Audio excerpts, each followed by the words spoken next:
The school boy is a story is a poem about a school boy.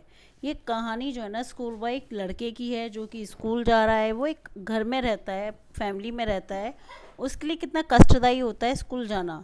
The school boy in the poem is not a happy child. School boy, जो school का जो बच्चा है, स्कूली छात्र है, उसके लिए स्कूल का माहौल जो है ना, वो बिल्कुल भी इसको सूट नहीं कर रहा और वो एक प्रसन्न नहीं है स्कूल जाके।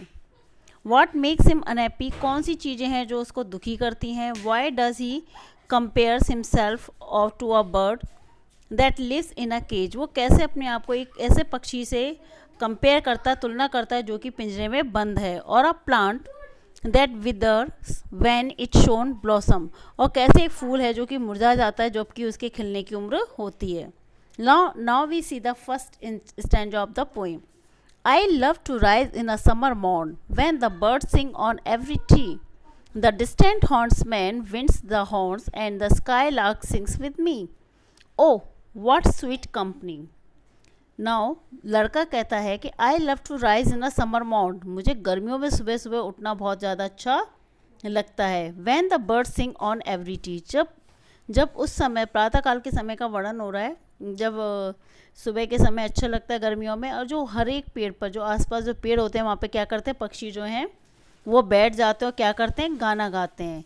The distant hornsman winds his horn and the skylark sings with me. The distant यानी दूर से, हॉर्न्समैन होता है शिकारी, और विंड्स यानी हवा के साथ में, हॉर्न यानी उसका कि हॉर्न जैसे कि बहुत ज़्यादा तेज़ आवाज़ होना, जिसको हम भोंपू बोल सकते हैं, जो बसों में लगे रहते हैं इस टाइप का कोई भोंपू बजाता। तो वो कहता है कि दूर से ही मुझे शिकारी के भोंपू की आवाज़ सुनाई देती है। And the skylark sings with me, sky lark यानी एक पक्षी की बात हो रही है, ठीक है। तो वो कह रहा है कि स्काई लार्क जो पक्षी है, चातक जो है, वो मेरे साथ क्या करता है, वो गाना गाता है। ओ वाट स्वीट कंपनीज, कंपनी यानी ये सारी चीज़ें उसको क्या दे रही हैं, एक कंपनी दे रही है, एक माहौल क्रिएट कर रही है। तो वो कह रहा है कि वाह कितनी मधुर, कितना मधुर ये तालमेल है, मुझे ये सारी चीज़ें कितनी अच्छी लग रही हैं। मतलब एक बच्चा है, उसको ये सारी चीज़ें बहुत अच्छी लग रही हैं, घर में रहना, अपने आराम से उठना, है ना। तो और जब वो स्कूल जाने लगता है तो उसको टाइम से स्कूल भेजा जाता है ना। Now we see the second stanza. But to go to school in a summer morn, oh, it drives all joy away. Under our cruel eyes, outworn, the little ones spend the day in singing, in sighing and dismay. But to go to school in a summer morn, अब बच्चे को क्या करा जा रहा है, जब बच्चा घर में रहता था सारी चीज़ों का एंजॉय करता था। अब वो बच्चा थोड़ा बड़ा हो गया तो उसके पेरेंट्स ने क्या किया, उसको स्कूल भेजना शुरू कर दिया। और जब भी कोई बच्चा स्कूल जाता तो फर्स्ट डे आपको भी याद होगा कि आप कैसे रोते बिलखते गए होंगे घर को छोड़ के, है ना। और फिर आप वहाँ से शायद जल्दी आ भी गए होंगे, आपका पहले दूसरे दिन तो बिल्कुल मन ही नहीं लगा होगा स्कूल में, ना। और to go to school, school in a summer morn, तो यही हाल बच्चे का भी है। बच्चे को सुबह उठा दिया गया है और उसको क्या किया गया है, सुबह सुबह स्कूल भेज दिया गया है। O it drives all joy away, drives यानी भगा देना, चले जाना, और जॉयस यानी कि उसकी जो प्रसन्नता है। तो वो कह रहा है कि मेरी जो सारी खुशियाँ जो हैं वो भाग गई हैं, मतलब दूर हो गई हैं मुझसे। Under a cruel eye outworn, under मतलब नीचे, अब वहाँ पे कौन मिलेगा उसको, टीचर मिलेगा स्कूल में। वो तो जो क्रूअल आई की जो तुलना की गई है वो टीचर से की गई है। तो वह कहता है कि अब उसकी अब है जो बच्चा जो है वो क्रूर आंखों के अधीन है, मतलब पूरे दिन जो है उसको अपने टीचर के सामने ही गुजारना है। The little one spend the day in saying and डिस्मे, saying यानी कि आहें भरते हुए, दुखी होते हुए, डिस्मे यानी भयभीत। अब बच्चे का पूरा दिन जो है वो कैसे व्यतीत होगा, बहुत ही ज़्यादा भयभीत तरीके से और आहें भर भर के, मतलब दुखी मन से वो जो है उसका पूरा समय व्यतीत होगा, क्योंकि बच्चा भी नया नया है, स्कूल भी नया नया है, तो अभी इसको एडजस्ट करने में थोड़ा टाइम लगेगा।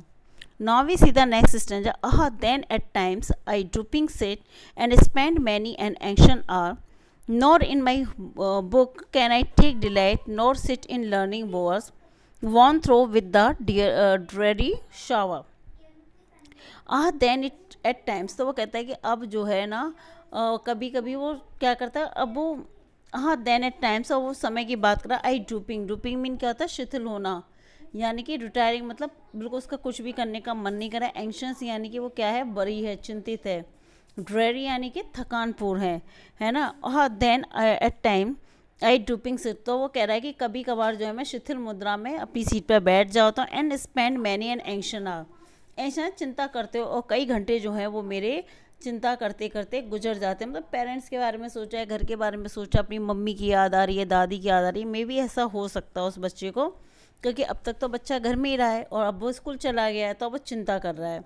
Nor in my book can I take delight, और ना ही मुझे अब क्या हो रहा है, किताबों में बिल्कुल भी रुचि आ रही। मतलब किताबें रख सामने रखी हैं, टीचर पढ़ा रहा है, लेकिन बच्चे का बिल्कुल भी मन पढ़ने में नहीं आ रहा है, मतलब उसको आनंद ही नहीं आ रहा।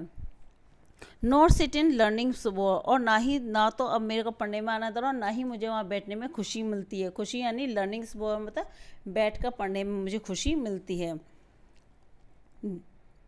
Von through with the dreary shower, dreary shower है थकानपूर्ण, और जहाँ शिक्षक जो है ना वो क्या कर रहे हैं, अपना थकानपूर्ण अवस्था में अपना मतलब पढ़ा रहे हैं। मतलब टीचर्स भी थक गए हैं और वो भी थके हैं, और वो थके हुए टीचर्स जो हैं वो क्या कर रहे हैं, अब मुझे पढ़ाने में तल्लीन हैं।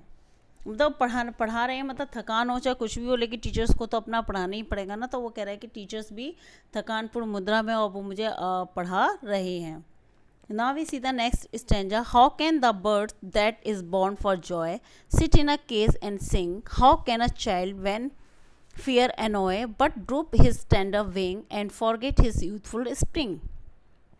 How can the bird that is born for Joy, वो कहते हैं कैसे एक पक्षी को जिसका जन्म जो है ना गाने के लिए हुआ है, sit in a cage and sing, उसको क्या कर दिया, एक पिंजरे के अंदर बंद कर दिया और गाने के लिए कहा जा रहा। मतलब एक बच्चा है, बिल्कुल आराम से फ्री होकर खेलने के लिए बनाया। अब तक तो जो उसका जो जीवन गुजरा घर में, वो एकदम आराम से खेलता था, आराम से उठता था, जगता था, सब काम करता था। लेकिन अब स्कूल में उसको क्या, स्कूल जो है बच्चे को क्या लग रहा है, एक जेल की तरह लग रहा है, जहाँ उसे एक पक्षी की तरह पिंजरे के अंदर बंद करके बैठा दिया गया है। How can a child when fears annoy, कैसे एक बच्चा जो है, एनॉय यानी क्रोधित होना, कैसे एक बच्चा जो है क्या कर रहा है, एक बच्चा जो है डर के कारण तंग आ गया, मतलब वो उसके अंदर बैठा हुआ है, गुस्से में भी है वो, और फियर्स एनॉय यानी कि अपने मतलब डर से क्या हो रहा है, बहुत ज़्यादा गुस्से में है बच्चा, एंग्री है ना। But drupe stand up wings, तो ऐसा लग रहा है कि उसके क्या कर दिए हैं, विंग्स यानी पंखों को क्या कर दिया, उस बच्चे के पंखों को उसके पंखों को काट लिया है। Stand up wing, drupe, drupe mean होता है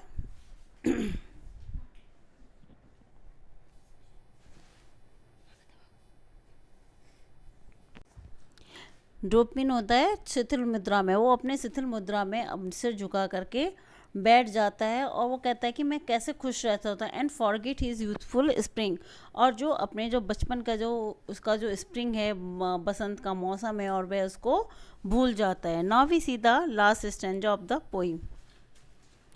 O father and mother, if birds are nipped and blossom blown away, and if the tender plants are stripped of their joy in the springing day by sorrow and care's dismay, how shall the summer arise in joy or the summer fruits appear? तो वो कहता है, O father and mother, O माता जी, O पिताजी या मम्मी पापा, इट्स बर्ड्स आर निब्डी, निब्डी यानी कि कलियों को तोड़ देना, मतलब शुरू में ही कुचल देना। तो वो कहता है कि यदि कलियों को आरंभ में ही नष्ट कर दिया जाए तो वह एंड ब्लॉसम ब्लॉन अभी, तो वह खिल नहीं सकती, यानी उनका जो वो जो ना ब्लॉसम का जो टाइम जो होगा ना वो क्या हो जाएगा, वो चला जाएगा, मतलब खिलेंगी ही नहीं।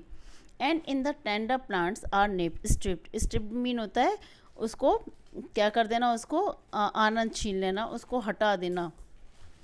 तो वो कहता है कि यदि फूल नहीं बन सकती, तो यदि कोमल पत्तियों को कलियों से छीन लिया जाए तो वे कली रूपी मतलब कल जो बालक जो है ना वो अपनी जो है ना, जैसे बच्चा जो घर में रह कर के अपना डेवलपमेंट करता है, खुश होता है, खेलता है, तो वो सारी चीज़ें क्या होंगी, उससे दूर हो जाएंगी, वो कर ही नहीं पाएगा, स्कूल में इतना एंजॉय नहीं कर पाएगा जितना वो घर में उसका डेवलपमेंट हो सकता है। तो उसको मतलब काफ़ी कम एज में उसको स्कूल भेज दिया गया है, वो इसलिए वो बच्चा जो है वो दुखी है।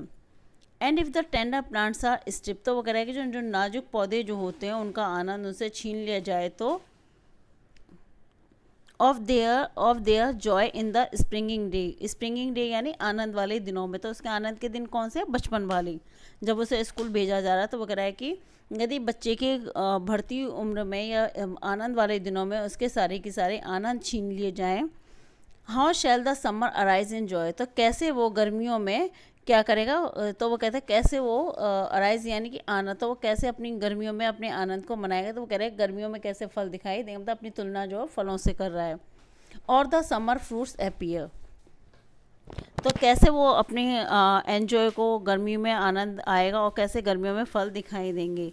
तो कवि कहना चाहता है कि बालक को प्रारंभिक अवस्था में जो विकास जो अवरुद्ध हो जाता है स्कूल जाने से, उसे युवावस्था में उनका विकास कैसे होगा। I hope you understand this poem very well. Thank you.